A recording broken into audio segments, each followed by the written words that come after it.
149편. 할렐루야. 새 노래로 하나님께 노래하여라.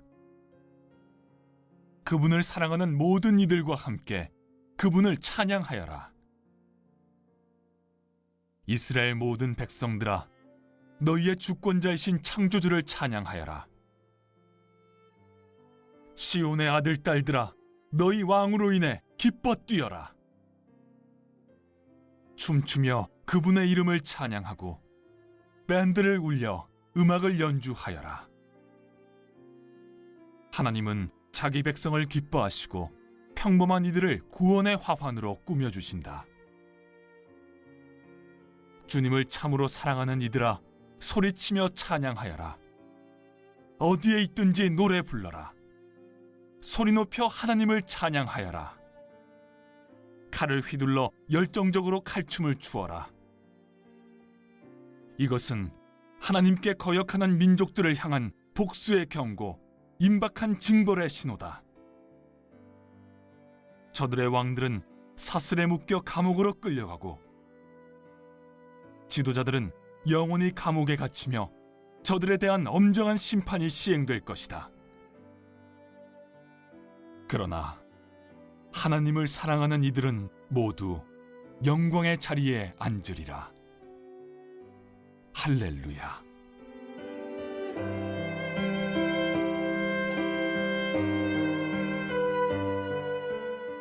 할렐루야를 외친 후 새 노래를 여호와께 노래하라고 종용합니다. 새 노래를 부를 수 있는 기회는 하나님이 새로운 기적과 구원을 베푸셨을 때나 하나님에 대한 새로운 깨달음을 얻은 후 등이죠. 시편 40편, 98편, 33편 참조하세요. 새 노래는 다른 사람들도 듣고 하나님을 두려워하고 의지할 기회가 되기도 합니다. 하나님께 드리는 새 노래는 성도의 모임에서 들립니다. 이 시에서 성도는 이스라엘, 시온의 아들들 주민으로 번역됐죠. 하나님이 기뻐하는 백성, 겸손한 자로 소개되었으며 148편 14절에서는 하나님을 가까이 하는 백성으로 정의되었습니다. 이 표현들은 근본적으로 하나님이 왕이며 그들이 하나님이 선택한 언약 백성임을 강조합니다. 온 세상의 왕이신 하나님이 이 백성을 사랑하여 세계 열방 중에 하나님의 특별한 소유로 선택하셨고 그들에게만 율례를 주셨습니다. 하나님이 이스라엘과 시온을 사랑하고 선택하신 것은 다른 열방을 배척하거나 버렸다는 의미가 아닙니다. 이스라엘과 시온을 선택하고 이방의 빛을 삼아 궁극적으로는 하나님의 구원을 온 열방에 베풀고 열방을 자기의 백성으로 삼기 위함입니다. 어떤 민족을 선택하든 그 선택이 하나님께 기쁨이 됩니다. 하나님의 창조에는 그의 놀라운 권능과 지혜, 그의 돌보심과 공급하심이 혁혁하게 드러나므로 이를 깊이 묵상하는 백성이라면 창조주를 찬양하지 않을 수 없습니다. 그러므로 오늘 하나님의 성도인 이스라엘과 시온 주민에게 즐거움이 넘치고 춤과 찬양이 쉬지 않습니다. 춤추며 소고를 두드리고 수금을 타며 목소리로 찬양하는 모습은 홍해를 건넌 후나 다윗 때 예루살렘의 법궤를 들여올 때 등 하나님의 놀라운 일, 전쟁의 승리, 절기 등을 통해 하나님께 감사하고 공동체의 기쁨을 나누는 시간에 등장합니다. 오늘은 하나님이 베푸신 구원을 축하하는 시간입니다. 시인은 하나님이 그의 백성을 기뻐하시고 겸손한 자를 구원으로 아름답게 하셨다고 선언합니다. 하나님의 백성은 위에 언급된 대로 하나님이 선택하고 언약을 맺은 백성임을 상기시킵니다. 이 백성은 겸손한 자, 낮은 자로 표현된 언약 백성이며 그를 경외하고 의지하는 자들이죠. 구원으로 아름답게 하신다는 말은 구원으로 영화롭게 하신다는 뜻으로 하나님이 그의 백성에게 구원의 은혜를 베푸심을 의미합니다.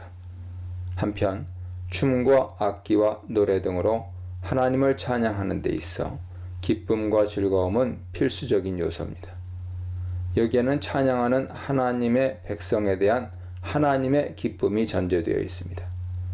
성도가 기쁨으로 찬양하는 데는 언약 백성으로서의 자각, 자발적인 헌신, 하나님에 대한 사랑이 담겨 있습니다.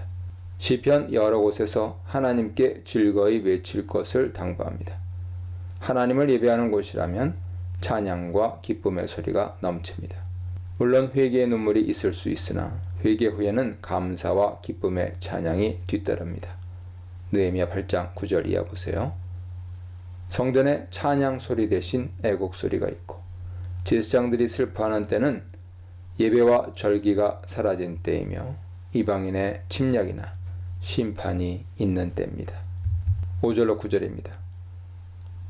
하나님이 그의 백성 이스라엘을 기뻐하시고 구원하심으로 성도들은 영광 중에 즐거워하며 그들의 침상에서 기쁨으로 환호할 것입니다. 영광은 하나님의 구원에 나타난 은혜, 주권, 임재 등을 뜻하며 이 시에서는 4절과 9절에서 설명되듯 성도들도 이 영광을 공유하는 점을 강조하고 있습니다.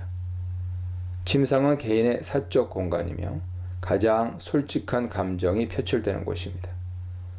이곳에서 기뻐하는 모습은 성도들이 하나님의 구원의 은혜에 대한 기쁨을 감추지 못하는 모습이며 이전에 흘렸던 눈물이나 한숨이 사라지고 웃음이 생겨났음을 암시합니다. 그런데 이 하나님의 백성의 목구멍에는 찬양이 가득 찼으나 손에는 양날, 문자적으로는 두 입이죠. 손에는 양날의 검이 쥐어 있습니다. 양날의 검은 전쟁, 공격, 심판 등을 상징하며 한쪽이 아닌 양쪽에 날이 있는 검은 전쟁이나 심판에 있어 단호한 대처와 대적을 완전히 물리치려는 결의를 암시한다고 볼 수 있습니다. 6절에 한쪽에는 찬양, 다른 한쪽에는 검이 어울리지 않게 들리지만 이런 모습은 느헤미야 시대에 예루살렘 성벽을 재건하려고 할 때 산발락과 도비아 등 이방 대적들의 방에 느헤미야가 대처한 방법과 유사합니다. 당시 느헤미야와 공동체는 한편으로는 기도하고 또 한편으로는 파수꾼을 세워 보초를 세웠으며 건축자와 짐꾼들은 한 손으로는 일을 하고 다른 한 손으로는 칼을 찼습니다. 이와 같은 모습은 신앙과 삶의 괴리를 뜻하는 것이 아닙니다. 현실의 삶에서 믿음을 지켜나가기 위해서는 하나님에 대한 완전한 신뢰와 지속적인 강구와 함께 분별력과 이에 따른 실천도 자주 요구됩니다. 1절로 5절까지 계속적으로 즐거움의 찬양을 언급하다가 6절에서 갑자기 양날의 칼로 시작하여 7절로 9절에 열방에 대한 보복과 심판을 기술하는 것이 갑작스럽습니다. 그러나 하나님이 시온의 왕일 뿐 아니라 온 세계 왕으로서 열방의 심판자이심을 부각하기 위한 의도로 보입니다. 다만 7절로 9절에 열방에 대한 심판이 6절과 문법적으로 연결되어 심판의 주체로서 하나님보다는 성도들을 가리키고 있어 하나님의 심판에 그의 백성이 동참할 것을 암시합니다. 하나님이 최종적인 심판자이시나 성도들을 심판의 도구로 사용하는 것이죠. 열방 심판은 7절로 9절에 세 가지로 묘사되었습니다. 첫째, 심판은 열방과 민족들에게 보복을 행하는 것입니다. 보복이라는 말은 열방이 이스라엘에게 행한 불의와 강포가 있었음을 전제합니다. 하나님은 자신이 사랑한 이스라엘을 괴롭힌 민족들을 가만 내버려 두지 않는 질투의 하나님이십니다. 나홈 1장 2절 보세요. 하나님의 질투란 감정적인 시기와 미움이라기보다는 하나님이 사랑하는 이스라엘 외에 다른 대상을 용납하지 않는 이스라엘을 향한 언약적 헌신과 사랑을 뜻합니다. 보복은 하나님께 속했으므로 열방에게 하나님의 합당한 보복이 행해질 것입니다. 신명기 32장 35절 보세요. 둘째, 열방에 대한 심판으로 왕들과 귀인들이 사슬과 철고랑으로 묶임을 받습니다.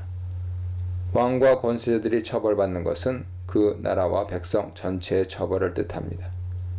어느 누구도 하나님의 심판을 피할 수 없음을 함축합니다. 사슬은 보통 손목을 묶는 줄을 가리키며 철고랑은 발과 발목을 묶는 기구를 가리킵니다.